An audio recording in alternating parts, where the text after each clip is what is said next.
네, 안녕하세요. 2025년 9월 9일, 화요일, 오늘 이제 주식 집중 분석, 오늘 방송을 한번 해보겠습니다. 저는 기획팀이고요. 화요일하고 목요일 이제 정규 방송을 하는데, 지금 뭐, 어쨌든 구독자는 그냥 뭐 몇 명씩 계속 늘어나요. 어쨌든 그렇게 늘어난다는 거는 장이 그만큼 좋다는 거죠. 장이 나빠지면 또 한두 명씩 계속 또 매일 조금씩 또 구독자가 또 취소하죠. 그렇습니다. 그래서 주식은 어쨌든 9월 달 제가 보는 견해에서는 종목을 잘 탄다면 10월까지는 괜찮을 것 같습니다. 먼저 우리가 그 지금 9월 달 여러분도 보시면 아시겠지만 이제 조선 기자재 조선 빅3나 뭐 빅4, 빅4나 이런 데들은 미리 계속 올라가고 있었고요. 이제 그 네, 마스다 프로젝트가 이제 뭐 서명도 하고 그러면서 이제 조선 기자재 업체 그중에서 이제 중소업체들 그런 업체들이 이제 수혜를 받으면서 지금 계속 펌핑질을 하고 있습니다. 네, 이런 대형주들은 뭐 1년이나 뭐 1년 반, 2년 뭐 이렇게 긴 시간 매일같이 올랐다 뺐다 하면서 뭐 5배, 뭐 10배 이렇게 갔지만 지금 이렇게 중소형주들은 결국 안 가고 안 가고 안 가다가 한번 힘을 모아서 3배, 5배, 뭐 2배 이런 식으로 그냥 한 방에 뭐 한 짧게는 일주일, 길게는 뭐 한 달 반, 2달 이 정도의 웬만한 상승을 끝마칩니다. 그랬다가 이제 시세가 좋아지고 앞으로 더 마스터 관련된 그런 실적이 더 좋아진다면 뭐 한두 달 정도는 또 이제 약간은 빠지면서 이렇게 약간 길게 횡보할 확률이 높아요. 그렇게 횡보가 끝난 다음에 그 다음에 또 만약에 시세가 보인다면 뭐 재차 상승을 할 수도 있겠죠. 그렇습니다. 그래서 이 조선 기자재 다음에 우리가 이제 생각해야 될 거는 뭐죠? 이제 개별주들이 또 계속 올라오고 있어요. 특히 바이오 쪽이 지금 이제 계속 시세가 좋아지고 있습니다. 바이오 쪽. 그래서 이 바이오, 바이오 다음에 또 지금 시세가 이제 몰릴 곳이 이제 19일 이후 본격적으로 이제 19일 이후에 19일 이후 9월 19일 이후에 몰릴 그러한 시세가 어딜까요? 역시 STO죠, STO. 물론 STO가 이번 달에도 안 될 수도 있지만 이번 달 말만 돼도 벌써 거래가 이제 본격적으로 되기 때문에 아마 급하게라도 이 STO를 어쨌든 이번 달 안에 하는 게 가장 적당하죠. 지금 3년 이상 기다려왔기 때문에 그래서 이제 이렇게 현재는 이제 이런 시스템으로 조선기자재, 바이오, STO 이렇게 9월 달은 스케줄이 대세 그러니까 뭔가 그 정책주로서 큰 상승이 나올 종목들은 이렇습니다. 여러분들도 좀 머리에 넣어두시고 바이오는 뭐 끊임없이 계속 회자될 확률이 높습니다. 또 바이오주들이 거의 지금 10배 정도가 빠져 있어요. 10배. 10배 정도가 마이너스가 되어 있습니다. 대체로 많게는 5배, 적게는 5배. 그래서 이렇게 마이너스 된 종목이 본원같이 뭔가 개발 연구하던 것들이 뭐 에로나 기술이전이나 뭐 아니면 뭐, 이게 뭐 결과물이 나오는 그런 시기가 다가오면서 이게 본원의 가치 다시 템버거로 가는 겁니다. 그래서 월봉을 보시면은 이 마이너스 5배, 10배 된 종목이 많아요. 이런 종목들이 본원의 가치로 가는 게 현재 바이오의 수급이다. 그 수급이 일정한 그 세력들이 돈이 이렇게 확확 들어가는 느낌을 받아요. 그러니까 조선기자재 쪽으로 막 확확확확 뭐 들어가고 그거는 뭐 개인들을 세력일 수도 있고 뭐 주로 개인들이겠죠. 작은 중소형주는. 그 다음에 이제 뭐 바이오, STO도 계속 매수가 이루어지죠. 그래서 오늘도 좀 상승을 했죠. 자, 그러면 이제 기사들을 좀 보면서 그 종목들을 좀 확인해 보겠습니다. 먼저 이 프랑스 예산안 갈등의 정부 붕괴 위기, 섬뜩하죠. 예, 구조적 위험, 국면 진입, 그렇습니다. 그래서 프랑스가 내년도 예산안을 둘러싼 극심한 정치 대립으로 정부 붕괴라는 최악의 시나리오에 직면했다. 그죠? 그래서 이번 사태가 단기 정치 이벤트가 아닌 국가의 구조적 위험을 부상하고 있다는 분석, 국가의 구조적 위험, 그죠? 이거는 뭐 우리나라도 나올 수 있는 거예요. 그렇습니다. 자, 그래서 지금 그냥 뭐 사람들이 판단을 좀만 잘못한다면 뭐 그냥 나라를 완전히 망쳐버릴 수도 있는 그런 위험한 시기이기도 합니다. 또 경제가 어렵고 뭐 실직자가 많기 때문에 노는 사람들이 또 이런 쪽에 더 열받아서 또 모여갖고 또 으쌰으쌰 뭐 그런 거 많이 하고 우리나라도 앞으로 데모를 많이 하겠죠. 예, 그렇습니다. 그 다음에 이제 우리가 참고해야 될 거는 지금 부동산이 지금 생각보다 많이 빠지고 있는데 지금 이제 이 가계대출을 꽉 막힌다. 은행들 비대면 주담보대출, 전세대출 등을 중단했습니다. 전세대출이 중단된다면 기본적으로 이제 10억, 10억에서 비싸게는 뭐 한 40억 정도까지 올라간 이 서울의 이제 핵심 상권들, 경기도도 10억짜리들 뭐 이런 게 꽤 되죠. 이런 것들이 대출이 이제 뭐 전세 같은 거를 못 넣고 산다면 현금으로 뭐 거의 다 사야 되죠. 그러니까 아마 최대 나올 수 있는 금액이 한 6억 정도 되는데 대출로 앞으로 나올 수 있는 그런 게 그렇다면 현금을 뭐 40억짜리를 산다면 현금이 최소한 뭐 34억 정도 있어야 되는 거죠. 그래서 뭐 우리나라가 지금 아무리 뭐 돈이 많은 사람들이 많다고 그래도 이 지금 뭐야 그 사람들이 뭐 그렇다고 다 매일같이 그 부동산을 사고 팔지는 않죠. 그냥 사는데 사는 사람도 있고 부동산을 소유하고 그냥 있는 사람들도 있죠. 그래서 뭐 앞으로 이 부동산은 여러분들이 판단해 보면 아시겠지만 이 대출 규제 이게 뭐 복합적으로 어쩔 수 없이 또 시스템적으로 은행도 이제 그 충당금이나 이런 거를 자꾸 채워야 되고 지금 마이너스가 요거 엄청나기 때문에 올해부터 은행권 같은 경우도 대출이 나갈 수가 없는 구조입니다. 그렇습니다. 신한, 하나은행 등 비대면 대출 중단. 이 비대면 대출이 사기 대출이 많았죠. 그죠? 국민은행은 창구 대출 막혀, LTV 하향 조정 등 필요, 세규제 전산 반영. 그렇습니다. 그래서 이제 집이 올라간다고 하는 사람들은 기본적으로 우리나라는 이 대출이나 전세를 그, 그 뭔가 바닥에 깔고 그 위에서 가격을 상승시켜야 되는데 그렇게 될 수가 없죠. 그렇죠? 그리고 모든 시스템은 금매에 의해서 무너지는데 돈이 급한 사람들은 부동산이든 주식이든 채권이든 뭘 투자하는 사람이든 돈 급한 사람들은 계속 나옵니다. 인간이 뭐 무슨 뭐 한 뭐 15명, 30명 사는 것도 아니고 5천만 명이 사는데 그중에 뭐 투자한 사람들이 돈이 급한 사람이 없을 수가 없어요. 사정이 다르기 때문에. 갑자기 뭐 교통사고가 날 수도 있고요. 그렇죠? 그래서 아플 수도 있고 뭐 여러 가지 돈이 필요하게 됩니다.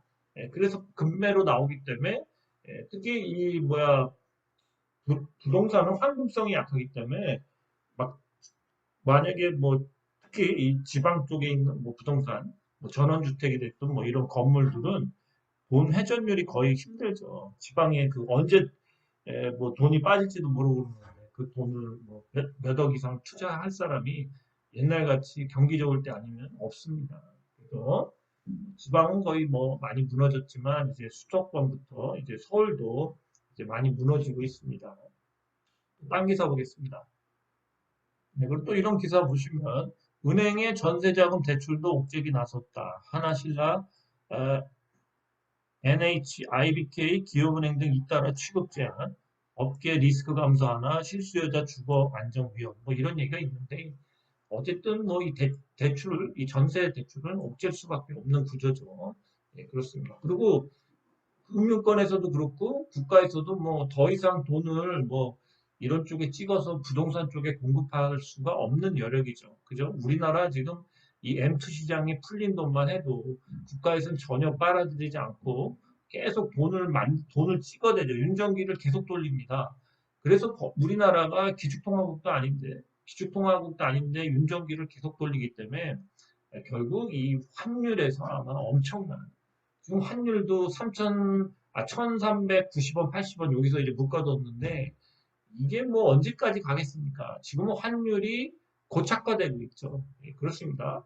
여기서 이제 만약에 깨지게 되면 이제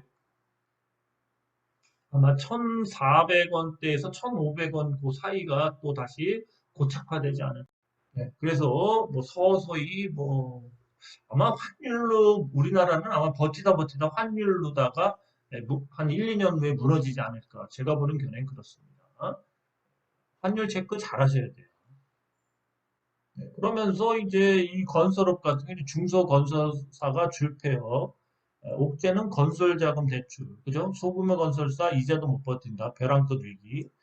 건설자금도 뭐 계속 PF 터지고 이제 계속 터지는데 건설 쪽으로 돈을 넣는다는 게 특히 중소건설사는 뭐 하도 고발이니까 예? 거의 뭐 힘들다고 봐야죠. 그죠? 예, 그렇습니다. 그래서 에, 당분간 건설업과 금융업은 이제는 좀 뭔가 좀 침체기를 맞을 시기죠. 그렇습니다. 네, 그 다음에 제가 이제 뭐 유래현님들한테도 얘기를 했지만, 현재 미국을 뒤흔드는 인텔 국유화가 있습니다. 그 다음에 쇼크인데, 이 삼성전자와 SK하이닉스, 현대차, 또 두산 뭐 배터리나 뭐 이런, 아니면 또 TSMC까지 다 해당되는데, 요번에 그 근로자들 뭐 300명을 불법 체류로, 뭐 어쩔 수 없이 관광 비자로 갈 수밖에 없는, 빠른 비자가 안 나와서, 그죠? 그래갖고 이제 뭐 어쩔 수 없이 했다고 그러는데 사실은 다 철수해야 되는 거죠. 그죠?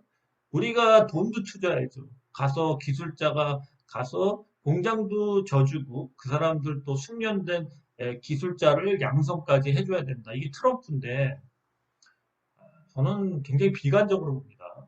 우선은 미국이라는 시장이 그동안 이제 제조업이 파탄되면서 이 금융업, 월가에 의해서 먹고 살았는데, 자, 미국이란 나라에서 제조업을 다시 이제 부활을 시키겠다. 그죠? 제조업을. 자, 그런데 이 제조업을 그러니까 다시 부활을 시킨다는 건데, 뭐, 트럼프의 머리에서는 맞겠죠. 미국이 뭐, 안 되면 다 뺏어오면 되죠. 그래서 쳐들어가고. 그죠? 근데 이제 이 인텔 국유화를 보면서 이제 우리나라도 그렇겠죠. 왜 그러냐면은 이 인텔의 이제 그 지금 9.9%를 저기 소유하게 됐는데 이게 뭐냐면 칩법 있죠. 미국의 칩스법. 이 칩스법에 따라서 인텔에 이 그 보조금을 줬죠. 반도체 보조금. 이거를 이제 주식으로 받겠다고 한 겁니다. 그것도 인텔 주가가 최대로 폭락했을 때 저가로 주식을 많이 사 받으려고. 그래서 이게 주식으로 받다 보니까 여기다가 또 9.9%에다가 또 얘네가 뭐냐면은 워런트 조건이 있습니다. 워런트. 인텔의 파운드리 사업이 흔들리면 추가 5%를 더 가질 수 있다. 결국 이제 15%가 되는 거예요. 15%. 미국 정부가 인텔의 주식을 15%를 갖게 되는데 이런 식으로 인텔이 힘들 때마다 이제 칩스법에 의해서 보조금을 주는데 그걸 다시 또 주가가 낮을 때 계속 주식으로 전환하게 되면 결국에는 미국의 이 정부가 미국이 인텔을 국유화한다. 결국 소유하게 되는 거죠. 그죠? 예, 그렇게 되는데 이게 지금 이 방법으로다가 우리나라 삼성전자니 이런 거 공장 지을 때 줬던 돈들이나 뭐 이런 거 칩스법에서 그런 게 있죠. 예, 그런 거에 의해서 이런 삼성과 SKC도 그 줬던 보전금을 주가가 만약에 혹시라도 또 많이 빠질 때 있죠. 이럴 때, 그냥 현금 말고 주식으로 줘. 그렇게 해갖고, 얘랑 또 현대차랑, 그러니까 미국에 지금 공장 들어온 그 투자된 그런 회사들의 공장을 싸그리 뺏어 먹을 수가 있죠. 그 미국은 그렇게 하고도 남죠. 여러분들이 이 강대국이 된다는 거는 엄청나게 야비하고 자신들의 무기나 이런 국방력을 갖고 남의 물건이나 남의 나라를 뺏어서 큰 겁니다. 그죠? 산업화가 한 것도 그렇고. 그리고 이 미국 역시도 그런 식으로 뭐 쳐들어가고 다 그런 겁니다. 그래서 충분히 뺏을 수 있다. 이런 얘기가 나와요. 그래서 이제 우리는 미국 자체도 또 그 미국에 있던 인디안들을 다 죽여버리고 자신들이 차지하고 더 깃발 꽂고 그냥 만든 거 아닙니까? 그렇죠? 거기다가 뭐 미국에 지금 뭐 베네수엘라인가 뭐 거기도 지금 막 쳐들어간다고 석유 때문에 그러니까 그냥 거의 미국이 찍히고 필요 없다 싶으면은 그냥 뭐 들어가서 그냥 뭐 하는 거 아닙니까? 전쟁 일으키고 그래서 아마 이 미국 땅에 있는 이 저기들은 보십시오. 미국이 지분을 갖겠다고 나서면 그렇죠. 그래서 이건 단순 투자가 아니라 아예 지배구조를 개입할 수 있는 시나리오. 그렇죠? 그렇습니다. 그래서 인텔의 이 국유화 논란이 결국에는 지금 한마디로 함정을 판 거죠. 예, 미국 애들이 함정을 판 거죠. 그래서 우리나라 돈과 뭐 지네 뭐 보조금 합쳐서 줬다가 보조금 주가가 혹시라도 뭐 몇 년 안에 또 뭐 공황이 와서 대폭락 할 때, 야, 우리 니네 현금 말고 지금 주식으로 줘 해갖고 삼성전자나 뭐 SK 하이닉스, 특히 또 TSMC 이런 회사들부터 뭐 현대차니 뭐 하여튼 뭐 배터리 회사니 이런 세계 1등 회사들을 먹어야 된다 이거죠. 그죠? 미국이 그냥 국유화시킬 수가 있다. 미국 내에 있으니까. 그러니까 거의 미국은 깡패예요. 깡패. 그냥 뺏고 싶으면 뺏는 그런 거를 여러분들이 인식해야 돼요. 그리고 이 우리나라가 선진국이 되려면 우리나라 역시도 깡패 짓을 하면서 불공정한 게임을 하면서 우리가 야, 니네 그 땅 줘. 니네 뭐 그 저거 줘. 우리가 이렇게 할 수가 있어야 돼. 세계 경제는 그러니까 페어 플레이로 커진 게 아니라고. 지금 미국 같은 거나 뭐 유럽 같은 경우도 대항해 시대 때 가서 원주민들 막 죽이고, 그 후추 막 재배하게 하고, 뭐야, 그 또 노예 무역으로 해서 큰 거 아니에요. 노예한테 못 갔다라고 막 미국에서 잡아가고. 다 불공정하게 강대국들이 그러한 저기들을 힘이 약한 약소국들을 탈취하고 그렇게 해서 큰 겁니다. 지금은 뭐 괜히 좀 평화로웠으니까 뭐 같이 살자, 뭐 세계는 하나 이랬지만 이제는 아니잖아요. 그럴 필요도 없고. 예, 그래서 우리나라도 생각을 잘해야 되는데 어차피 발을 지금 뭐 한마디로 코가 걸린 거죠. 우리나라가 이제 앞으로 어떻게 진행될지 여러분들도 이게 참 암담한 그런 내용입니다. 그래서 우리나라의 이런 뭐 대기업들이 뭐 미국으로 넘어가지 않을까 이런 얘기들이 나와요. 그 다음에 이 뭐야 미 군함 한국서 건조 실무협의 다음 주 첫 회의 그죠?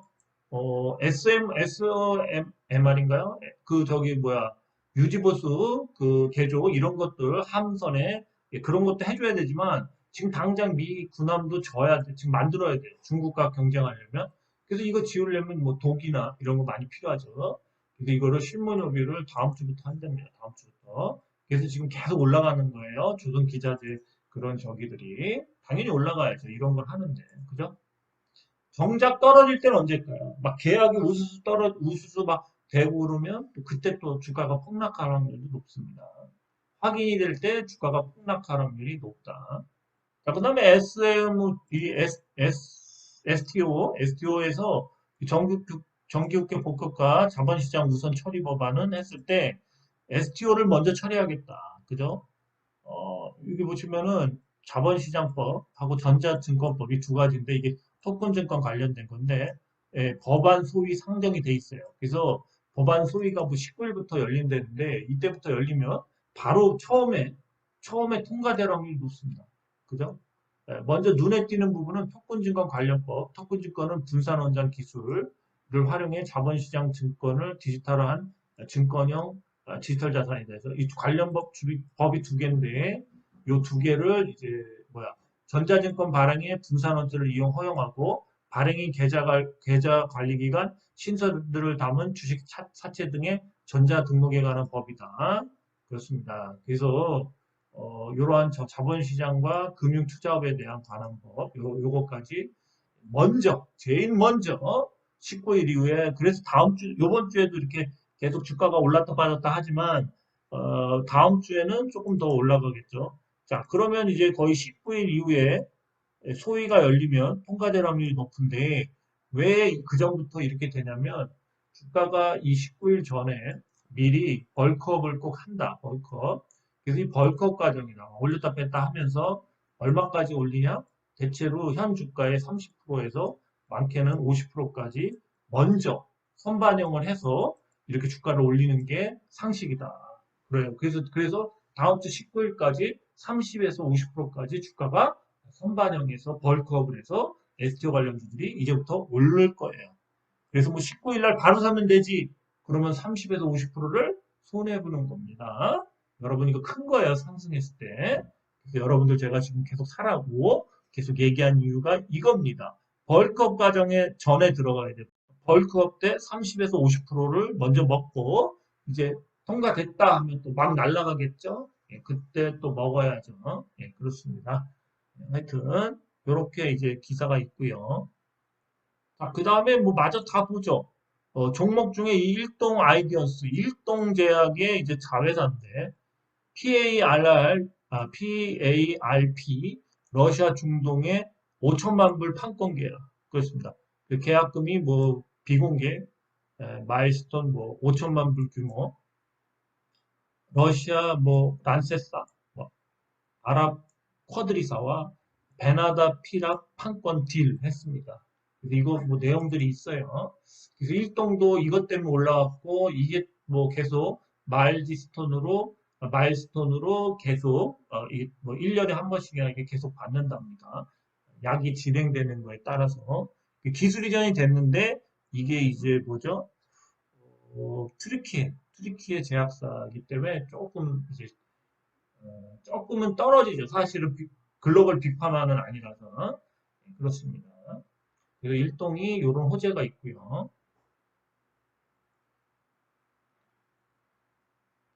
그다음에 이제 웨클론에 대한 오늘도 급등을 해서 제가 계속 사라고 그랬지만 웨클론에 대한 이 호재가 뭐 그런 거죠. 이 AC101 이게 중국의 헬리우드의 기술 이전이 완료되어서 글로벌 임상 3상을 진행 중입니다. 그죠? 그래서 이게 이제 뭐야 뭐 그래도 시간이 꽤 걸리겠죠. AC101의 임상 2상 종료 확정 발표 후 임상 3상 소요 기간은 2, 3년을 예상. 그렇죠? 근데 이제 희귀의약품 지정돼서 신속 승인 절차와 속도를 보일 것 같다. 뭐 그렇습니다. 근데 이제 빠르면 내년 말이나 내년 초에 매출이 발생할 수 있다. 그죠? 그래서 이때 발생되는 뭐 로열티 2008년을 예상했을 때 2천억 정도, 연간 2천억이면 엄청 큰 거죠. 시총이 2,300억밖에 안 되는데. 그래서 2028년부터 이러한 매출 마일스톤이 발생이 된다. 그렇습니다. 그런 겁니다. 그래서 그거랑 또 이게 투르키예와 에로를 했죠. 그죠? 네, 그렇습니다. 그리고 또 중동과 남미에서 유사한 문의가 지속되고 해외를 향한 이제 에클론의 기업 홍보 효과가 있지 않을까 생각합니다. 그다음에 이제 종공당이 또 투자를 했어요. 종근당이 100억 정도를, 122억을 6월달, 올해 6월달에 122억을 투자해서 2대 주주가 됐습니다. 웨클론에. 그만큼 이 이중항체면은 이제 뭐야 그 ABL 바이오가 선두인데 ABL 바이오는 지금 시총이 기술 이전 한 3개 정도 했나? 시총이 5조가 됐죠. 그래서 에클론이 이제 계속 펌프질 할 겁니다. ABL 바이오도 시총이 한 2, 3천억, 2, 3천억에서 시작해서 기술 이전되면서 계속 간 겁니다. 한 3년 정도. 그렇습니다. 2, 3년 정도 계속 상승한 거예요. 네, 콜론에서는 연구 임상, 에로 추진 등 원천 기술과 파이프라인을 확보, 집중. 중공당이 이를 뒷받침하기로 했다. 그렇죠. 그럼 훨씬 낫죠. 특히 유통망이 좋죠. 그렇습니다. 그래서 이 관리 종목으로 이거 3월 달에 올해 된 거는 30억, 매출이 30억이 안 돼서 그래도 올해는 벌써 15억을 했습니다. 그래서 30억 올해 아마 탈피는 하지 않을까 그렇게 봅니다. 그 다음에 또 기사는 뭐또 이런 기사가 있죠. 이 헬리우드, 트르키예로 기술 이전한 AC101의 월등한 임상 효과, 전이상 위암 1차 치료제 넘어, 자, 유방암까지도 이거를 같이 지금 적용하고 있습니다. 그래서 위암 치료제로 일상, 그 다음에 유방암 치료제로 다시 IND를 신청하려고 합니다. 이 AC101을. 그렇죠? 헬리우드로 기술 이전한 AC101 항체 신약, 요 HLX22 위암 1차 치료제에서 글로벌 임상 3상을 통해 기대치가 높아지고 있다. 이제 이런 내용들이 계속 나오고 있어요. 지금 그래서 앞타머가 지금 애플론이 계속 가고 있는 겁니다.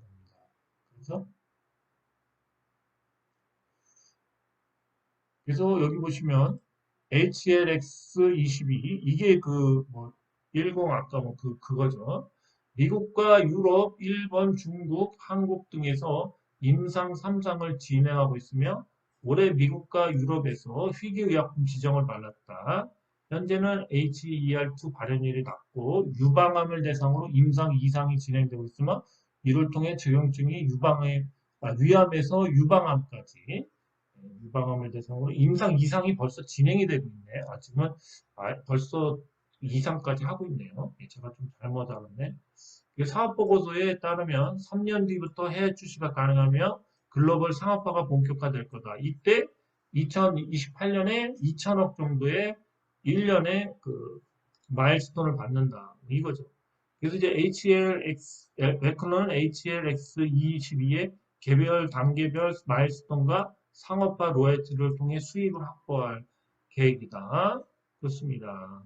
헬리우드 HLX22의 매출 목표를 100억 달러, 하나 14조 정도. 엄청나네요. 그죠? 그래서 올해 상반기 헬리우드 사업 보고서를 보고 HLX29가 위암에서 우수한 글로벌 임상 결과를 냈고 미국과 유럽에서 희귀의약품 지정을 받으며 상업화가 매우 근접했다. 상업화가 예상보다 더 빨라질 수 있으며 위암의 확대 적용도 큰 전환점이 될 것이다. 그렇죠? 네, 그래서 지금 애플론이 이거에 대한 뭔가가 나올 것 같아요. 좋은 기사가 대기하고 있지 않나 이렇게 봅니다. 그리고 애플론이 오늘도 급등을 했죠. 네, 동일 스틸럭스가 제가 예상하는 오늘 좀 조정이 오지 않을까 했는데 오늘도 안 왔네. 오늘 그냥 거의 점상 비슷하게 갔습니다. 어쨌든 동일 스틸럭스 축하드립니다.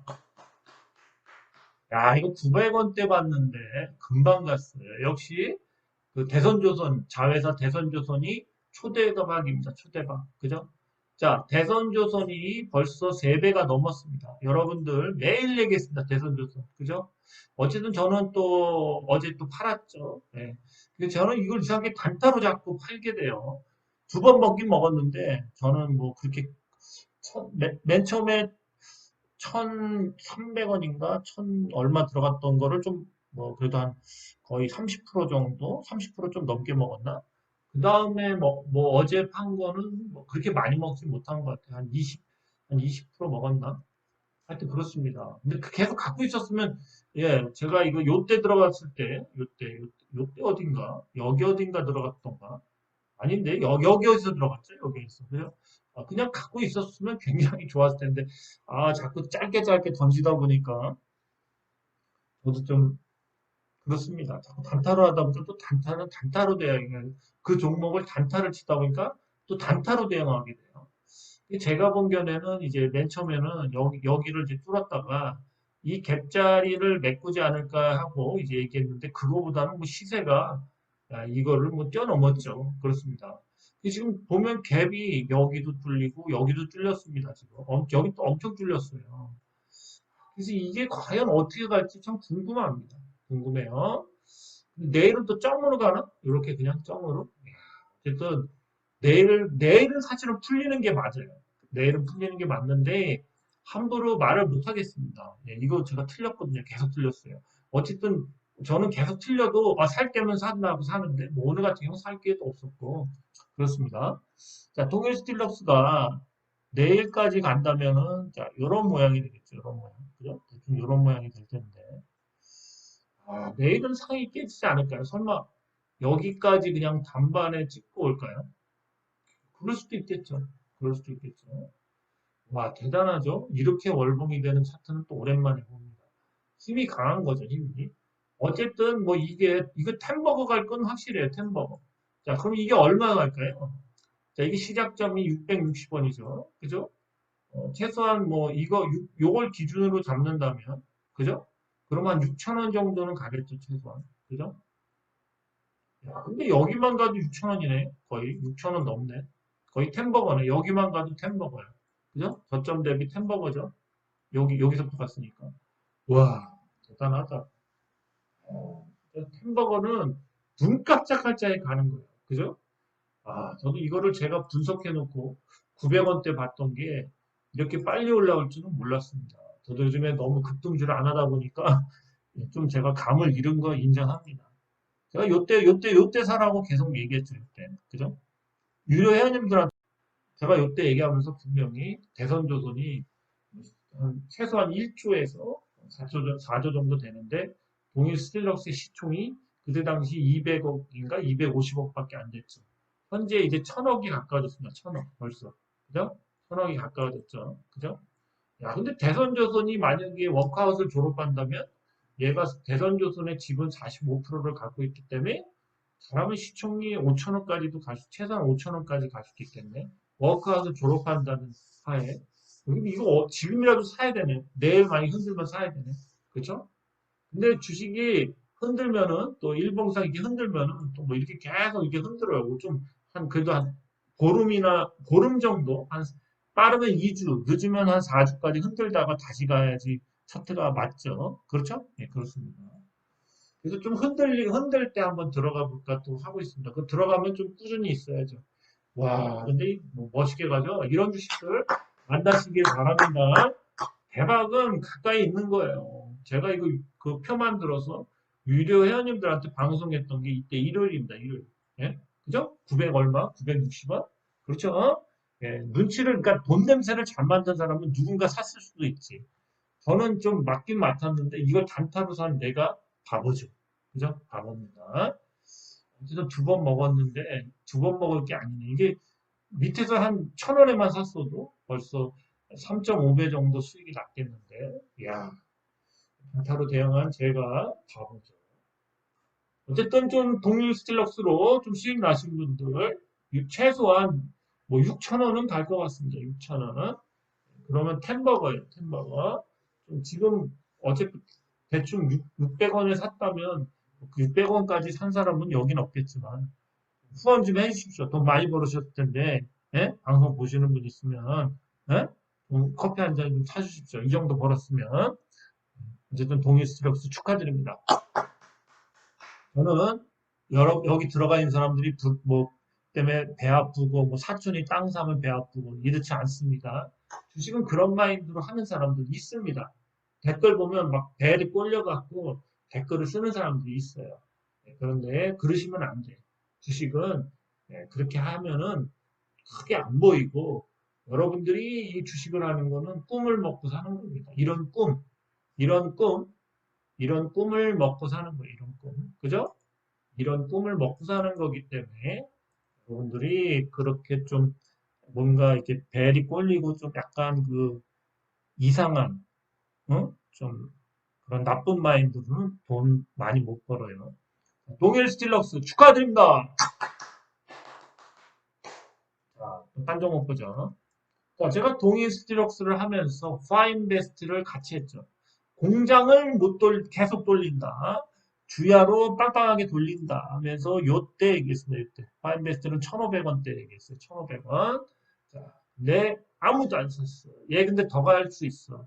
근데 얘가 현재 저 동일 스틸럭스의 얘가 자회사인데 동일 스틸럭스가 조정을 받으면 얘도 조정을 받을 확률이 높아요. 그래서 만약이라도 내일이라도 동일 스틸럭스가 상이 깨진다면 파인베스트도 잠시 조정을 받겠죠. 근데 어쨌든 동일 스틸럭스가 조정을 쉽게 안 받을 것 같기도 하고 그래요. 오늘도 안 깨졌네요. 하여튼 뭐 내일이라도 또 상이 깨질 수도 있으니까 조심하시고 그렇다 보면 또 다시 또 힘을 모아서 또 갈 확률이 높습니다. 저는 그때 좀 들어갈 생각이에요. 자, 화인베스틸도 실적이 급증한다. 이 4대 그 조선소, 4대 조선소의 이 뼈대가 되는 배의 뼈대가 되는 그 상품을 90%를 얘가 납품한다. 지금 공장이 풀 가동한다. 그렇습니다. 화인베스틸이었습니다. 네, 오늘 그리고 또 이 금강공업 또 금강공업 말고도 또 뭐 여러 가지 또 조선 기자재 회사들이 지금 차트를 그리면서 급등하는데 제일 잘 나가는 게 동일 스틸럭스고 그다음에 화인베스트 그다음에 또뭐 제일 뭐 어쩌고 또 있고요. 또 몇 종목들 더 있는데 금강공업이 오늘 급등한 이유는 뭐 요겁니다. 금강공업의 자회사 금강공업의 자회사인 이 선미금속이 국내 선박 엔진 제조 대기업으로부터 차사대 혼소 엔진용 커넥팅 로드 공급 계약을 체결했다. 그렇습니다. 이 커넥팅 로드라는 거, 이걸 공급하게 돼서 여기 보면 뭐 수소 등 친환경 연료를 사용할 수 있어 탈탄소화가 요구되는 선박 시장에 차세대 엔진으로 주목받고 있다. 그래서 이 금강공업의 산미금속, 금강공업이 또 요게 또 굉장히 메리트가 있어요. 자, 그 다음에 여기 수소 나오죠, 수소. 수소. 그래서 이제 아마 하반기나 이제 침체, 세계 경제 전체적으로 침체가 오면은 우리가 주목해야 할 종목은 이제 수소 관련된 주식이에요. 수소가 나온 김에 얘기해 드리는데, 수소 뭐 저장, 수소를 뭐 만들고 생산하고, 또 수소 관련된 수소 산업, 앞으로 이 탄소화, 여기 나와서 탈탄소화가 요구되죠. 네, 그래서 모든 이런 차나 이런 것들이, 그러니까 연료, 탄소화, 그러니까 뭐 석탄이나 그러니까 석유 이런 거를 제외한 앞으로 이 수소가 엄청난 한마디로 수소에서 막 한 뭐 100배, 막 50배짜리 이런 상승하는 종목이 나올 거예요. 수소 관련주를 지금부터 그러니까 한 2년 전부터 사준 사람도 있어요. 왜? 나중에 한 5년, 10년 기다리면 초대박이 날 수 있다. 그거죠. 수소도 좀 여러분들이 공부를 좀 하셔야 돼. 저도 공부를 좀 하긴 해야 되죠. 자, 그렇습니다. 그리고 또 보죠. 그래서 이 금강공업이 급등을 했습니다. 그죠? 내일은 어떻게 될까요? 차트 보시면 차트가 이제 시작하는 거예요. 이제 시작. 그죠? 시작하기 전에 고를 이렇게 두 번 파면서 멋지게 올렸죠. 근데 얘 같은 경우 주봉인가? 그죠? 주봉이죠, 주봉. 주봉에 보시면 요번 주에 올리려고 이렇게 이렇게 5일선 도지를 만들었어요. 그죠? 그리고 빵 하고 올렸죠. 얘 다음 주에 더 많이 갈 자리예요. 더 많이 갈 자리. 얘는 갈 것 같아. 이게 차세대 수소 관련 덕이기 때문에 한번 더 미래의 가치를 그러니까 자회사가 물론 만드는 건데 납품을 하잖아요. 그죠? 이게 또 수요가 많겠다. 선박에 뭐 그런 얘기가 돌면 아마 더 갈 것 같아요. 얘 차트는 제가 얘기하죠. 이 주식들이 항상 이 120주선을 못 뚫어. 120주선을 못 뚫는데 이걸 뚫었을 때 다음 주에는 뭐 여기서부터 이걸 밟고 요거를 밟고 올릴 수가 있는데 금강공업은 다음 주에 더 많이 갈 자리예요. 그렇습니다. 금강공업이었습니다. 만약에 가면 얘는 다음 주에 더 많이 가. 왜? 이선을 뚫으면 되게 많이 가요. 주봉상. 다 그래요, 지금. 자, 금강공업이었습니다. 자, 그 다음에 앞타머 사이언스가 오늘 갑자기 급락을 했어요. 어제 같은 경우는 슈팅이 나올 자리였죠. 차트를 여기까지 만들었는데, 일부러 급락시킨 느낌이 많죠. 우선은 이제 얘가 인수되는 회사가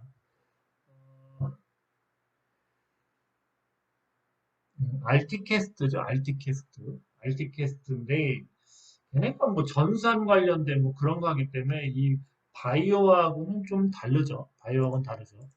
자, 그러면 이제 앞타머 사이언스를 보기 전에 알티캐스트를 한번 보죠. 알티캐스트. 알티캐스트를 한번 보죠.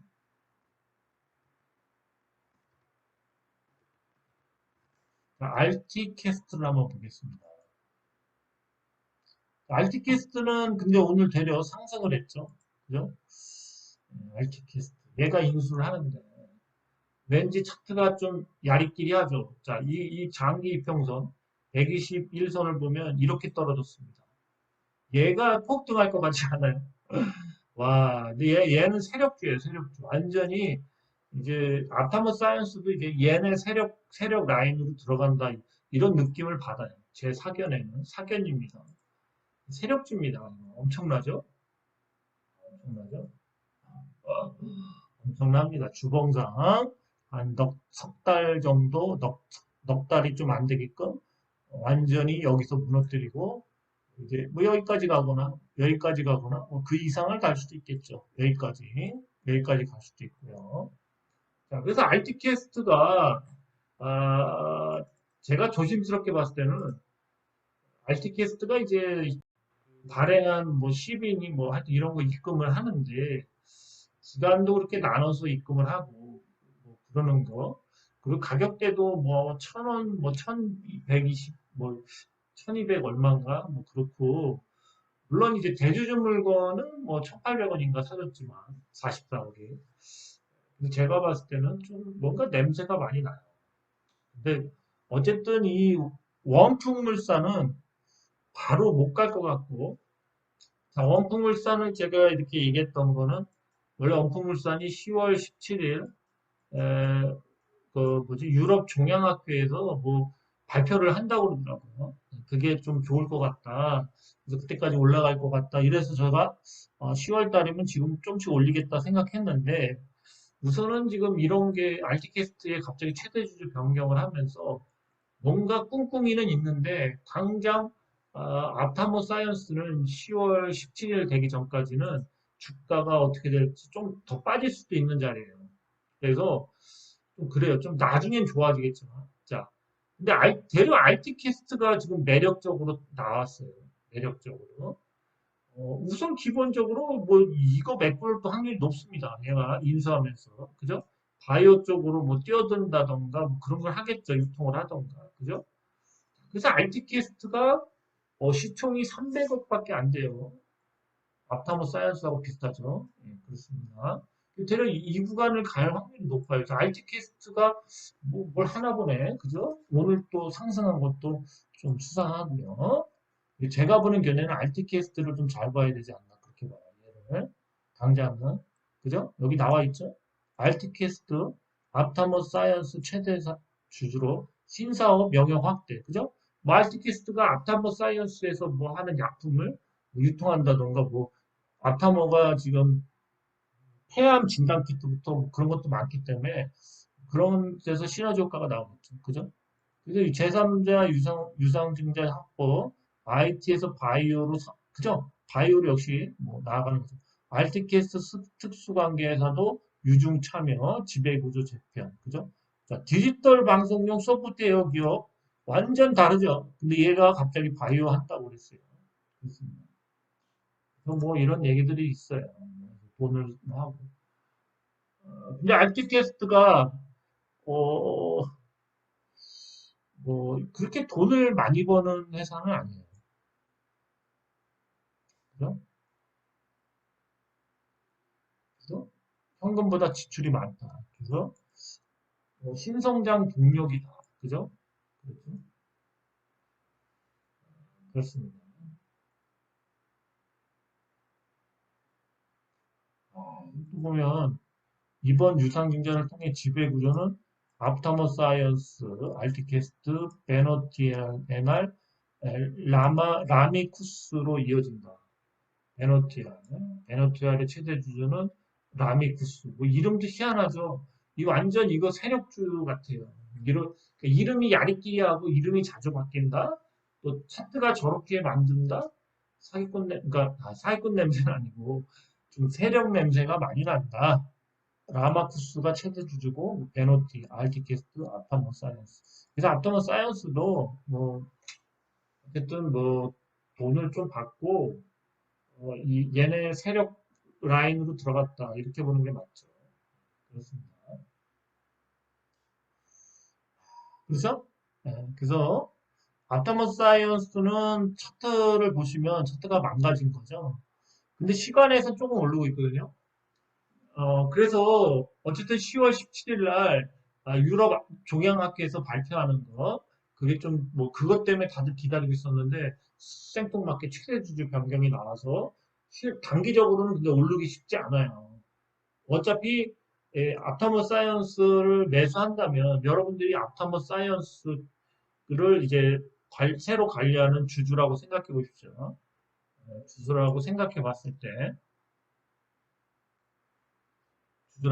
봤을 때 차트를 이렇게 무너뜨려 버렸죠. 일부러 무너뜨린 거죠. 그죠? 일봉을 보시면 그죠? 일봉상 여기 쌍봉이 두 개 나왔죠. 이때부터도 뭐 이 세력 애들이 개입을 했겠죠. 엄청 거래량 터진 거예요. 이때 엄청 터졌거든요. 예.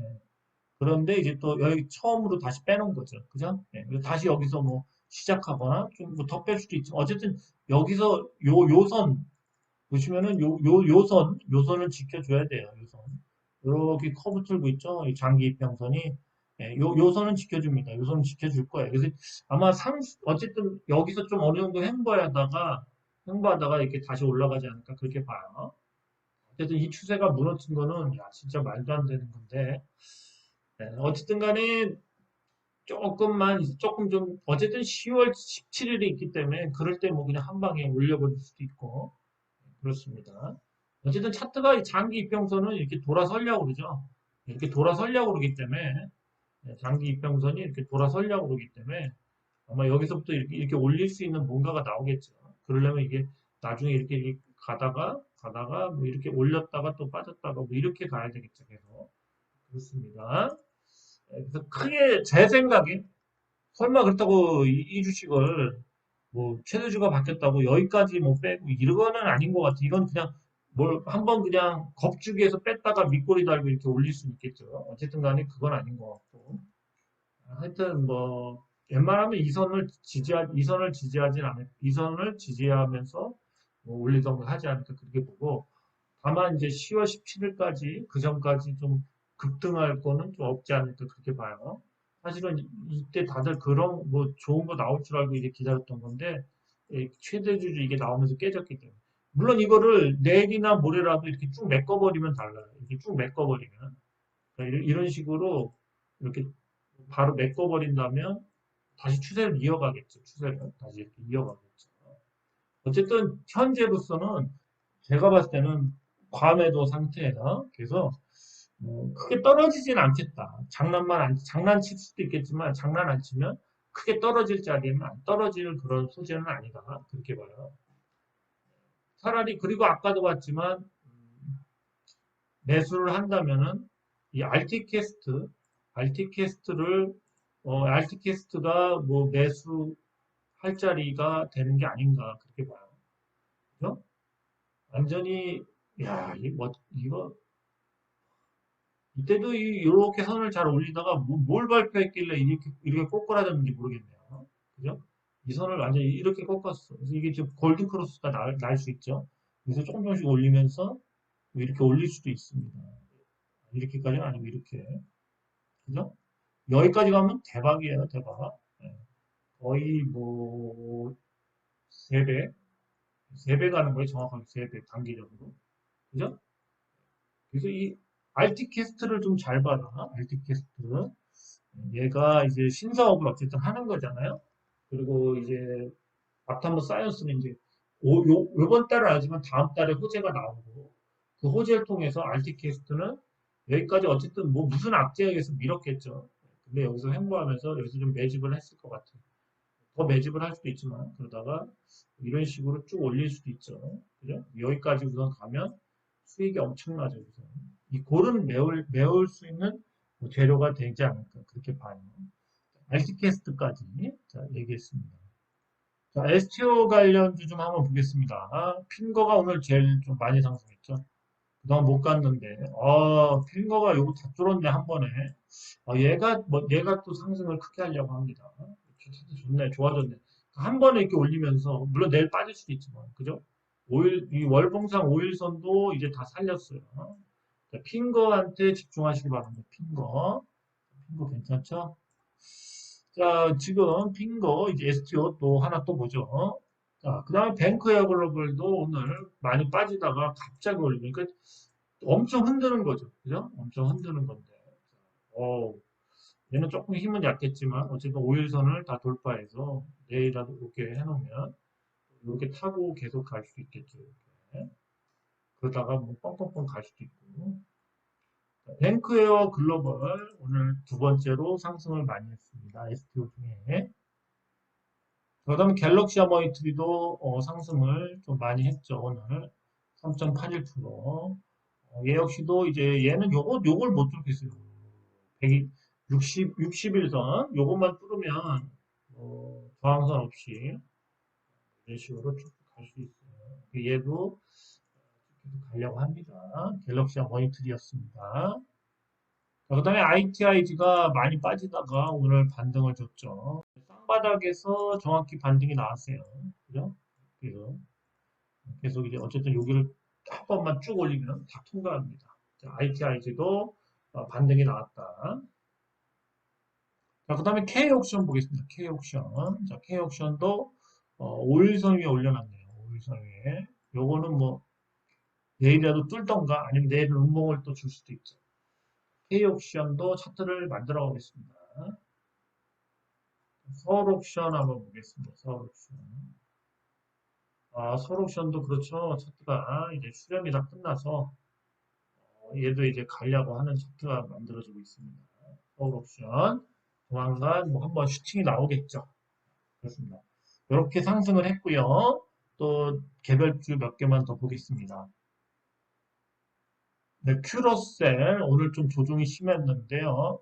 자, 큐로셀 역시도 이렇게 오늘 5일선을 이렇게 뚫다가 지금 약간 기울어졌네.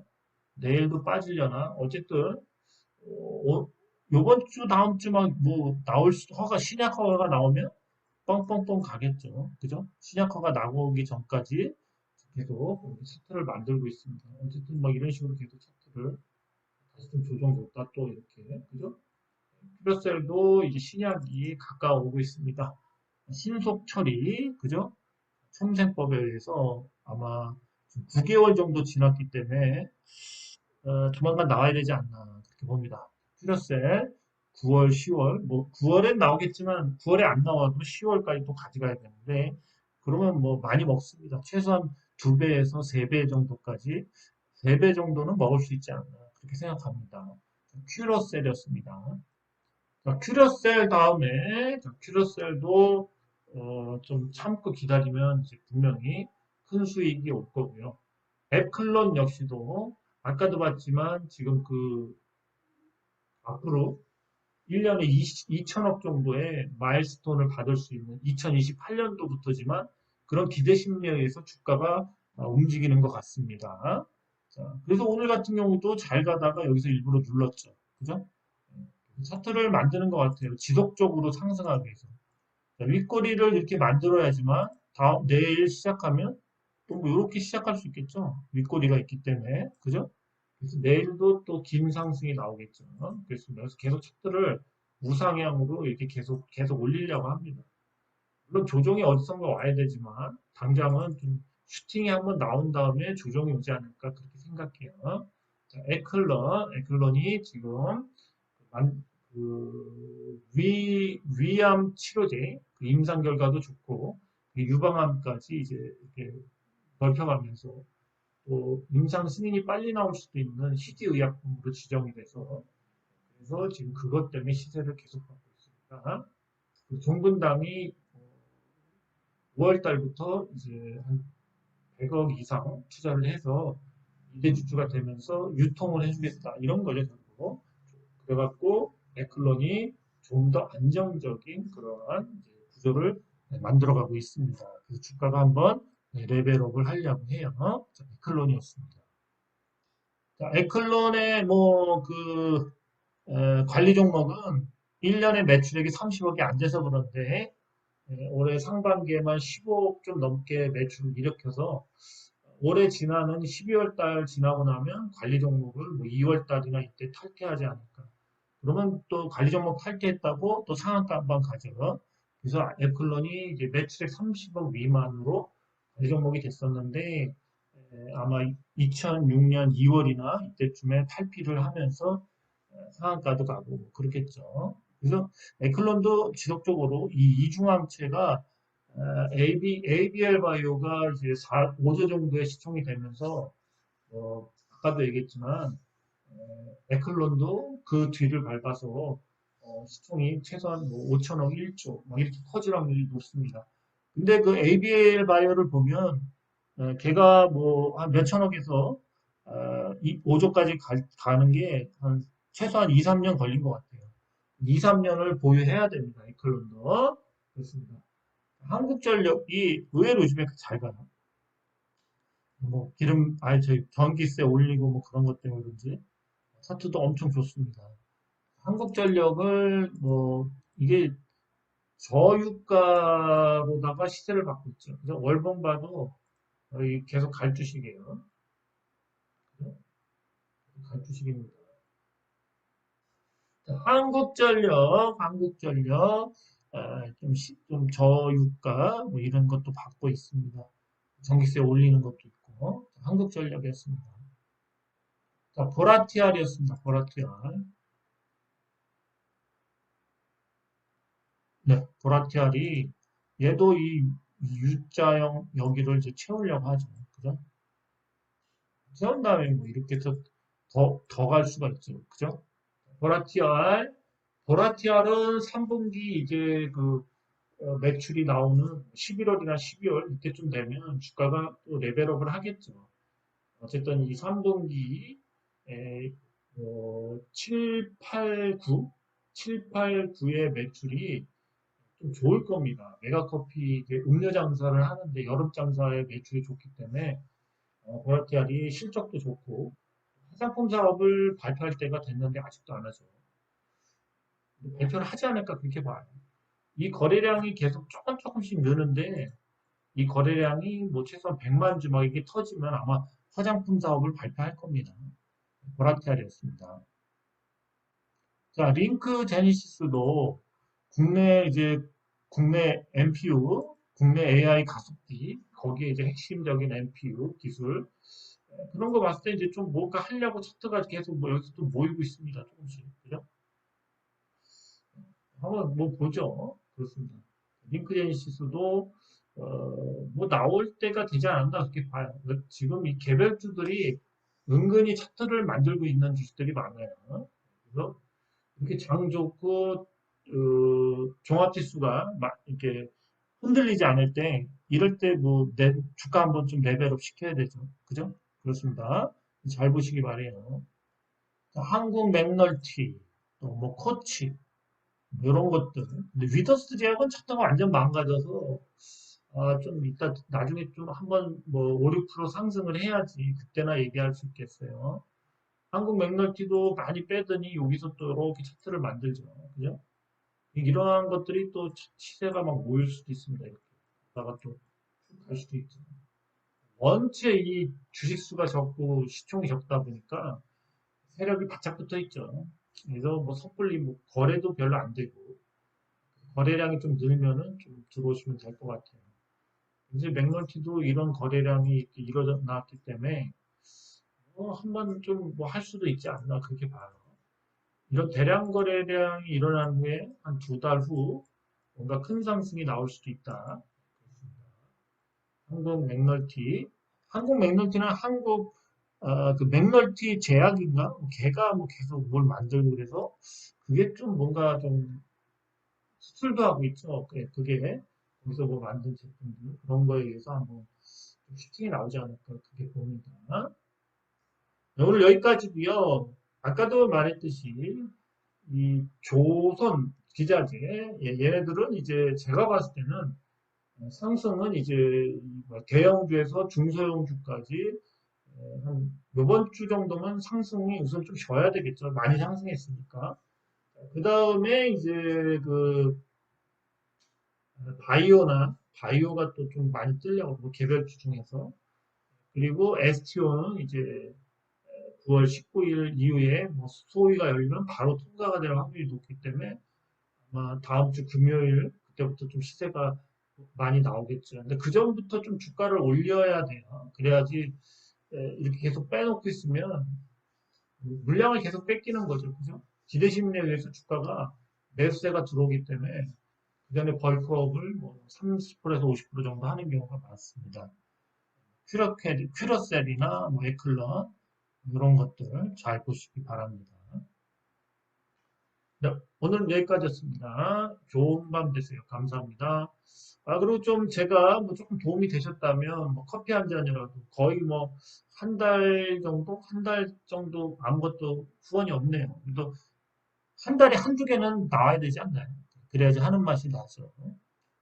좀 생각나시는 분 있다면 후원 좀 부탁드리겠습니다. 네, 오늘 여기까지였습니다. 감사합니다.